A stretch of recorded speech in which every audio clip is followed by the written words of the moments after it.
Hi, hello, నమస్తే. పిల్లలు బాగున్నారా? వేమన పద్యం నేర్చుకున్నారా? ఈ పద్యాలు కథలు మనం టైం పాస్కో ఎంటర్టైన్మెంట్కో కాకుండా వాటిని మన లైఫ్లో ఎలా వాడుకోవాలి, ఏ సందర్భంలో ఈ పద్యాల్లోని అర్థాన్ని అన్వయించుకుని మన జీవితంలో ఉపయోగించుకోవాలి అన్నది నేర్చుకుంటే చాలా బాగుంటుంది. ఈరోజు మనం పంచతంత్రంలోని ఇంకో కథ చెప్పుకుందాం. భాగీరథి తీరంలో ఒక పెద్ద జువ్వి చెట్టు ఉంది. దాని తొర్రలో ఒక గద్ద ఉంది, చాలా ముస్సలి గద్ద, పైగా అది గుడ్డిది. దాని పేరు జరద్గవము. అది పాపం గుడ్డిది, పైగా ముసలిదైపోయింది కదా.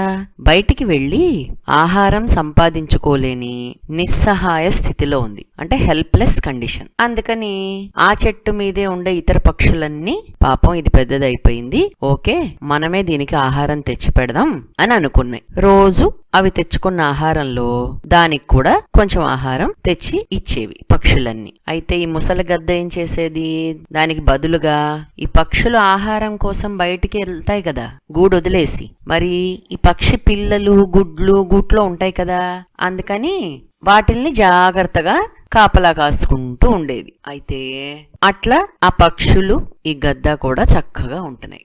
ఒక రోజు ఏమైంది, ఒక పిల్లి ఈ పక్షి పిల్లలను తినడానికి చెట్టు దగ్గరకు వచ్చింది. పిల్లి పేరు ద్వీపకర్ణుడు. వచ్చి చూస్తే ఈ పక్షి పిల్లలందరూ ఈ పక్షి పిల్లలన్నీ పిల్లిని చూసి కీచ్ కీచ్ కీచ్ కీచ్ అని అరవడం మొదలుపెట్టాయి. అప్పుడు గద్దకు అర్థమైంది, ఓహో ఎవరో వచ్చారు అని. ఏయ్ ఎవరది అని గట్టిగా అరిచింది. అమ్మో, ఇక్కడ ఒక గద్ద ఉంది. ఎట్లా?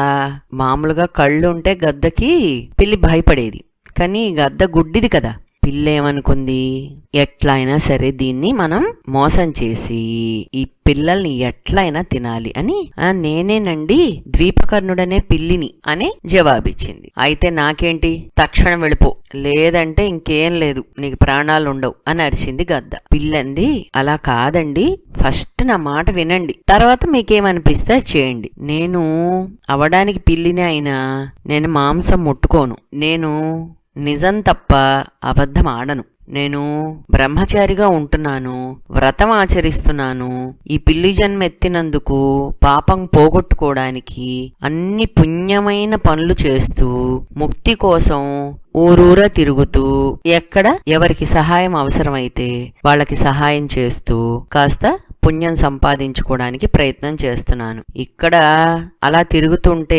అర్థమైంది మీకు కళ్ళు కనిపించవు అని, అందుకని మీ సేవ చేసుకోవడానికి వచ్చాను, అంతే తప్ప నాకేమీ చెడు ఆలోచన లేదు అని చెప్పింది. గద్ద ఏదైనా సరే పిల్లులు మాంసం తింటాయి, ఇక్కడ చిన్న చిన్న పిల్లలు పక్షి పిల్లలున్నాయి, నేను నిన్ను నమ్మను అంది. అంటే లేదండి మీరు చూడండి, కొంతకాలం అర్థమవుతుంది కదా, ఇప్పుడు అవి అరిచాయి కదా అలాగే అవి అరుస్తాయి కదా, అంతగా నమ్మకం లేకపోతే అప్పుడే పంపించేయండి అని చెప్తే, సరే పాపం ఈ గుడ్డి గద్ద నిజమేనని నమ్మి, సరేలే ఏమనుకోకు, నువ్వు అందరు పిల్లుల్లాగానే అనుకుని అలా అన్నాను అంటే, ఆ రోజు నుంచి రోజు పిల్లి చెట్టు దగ్గరికి రావడం, కాసేపు గద్దతో ముచ్చట్లు చెప్పడం, ఏమన్నా కావాలంటే తెచ్చి పెట్టడం చేసి బాగా దగ్గరైంది. ఇంకా చిన్నగా ఈ పిల్లి ప్రవర్తన చూసి గద్దకేమనిపించింది, ఓహో ఈ పిల్లి నిజంగా మంచి పిల్లే, పాపం నేనే అనవసరంగా అనుమానపడ్డాను అనుకుంది. అది హాయిగా నిస్సందేహంగా ఉండడం మొదలుపెట్టింది. ఎవరు?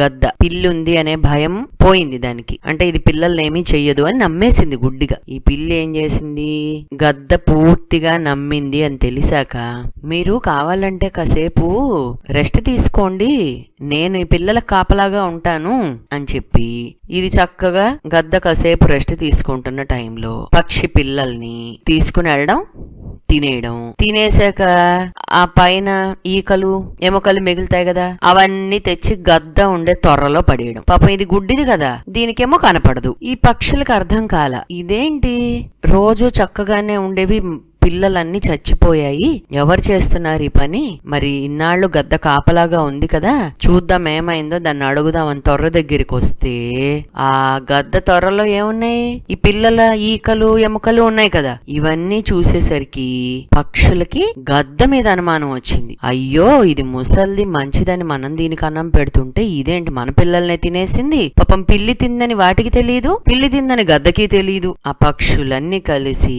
ఆ గద్దని ముక్కులతో పొడిచి గోళ్లతో రక్కి చంపేసి. అందుకని ఎంత మంచిగా ఉన్న కొత్త వాళ్ళని తొందరగా నమ్మేయకూడదు. వాళ్ళు మంచిగానే నటిస్తారు ముందర, ఎందుకని తర్వాత మనకి చెడు చేయడానికి అన్నమాట. ఎవరు నిజంగా మంచివాళ్ళో ఎవరు నిజంగా చెడ్డవాళ్ళు అన్నది సమయం వచ్చినప్పుడే బయటపడుతుంది. అంతే తప్ప వాళ్ళు వేసుకున్న బట్టలు చూసో, వాళ్ళ ప్రవర్తన చూసో, వాళ్ళ నైస్గా మాట్లాడడం చూసో, అంటే మరి ప్రవర్తన చూసి అంటే కొద్ది కాలం మాత్రమే చూసి మనం డిసైడ్ అయిపోకూడదు. ఏదో ఒక సిచ్యుయేషన్ లో నిజమైన ప్రవర్తన బయటపడుతుంది. అప్పటిదాకా మనం కొంచెం జాగ్రత్తగా ఉండాలి తప్ప అందరినీ నమ్మేయకూడదు గుడ్డిగా.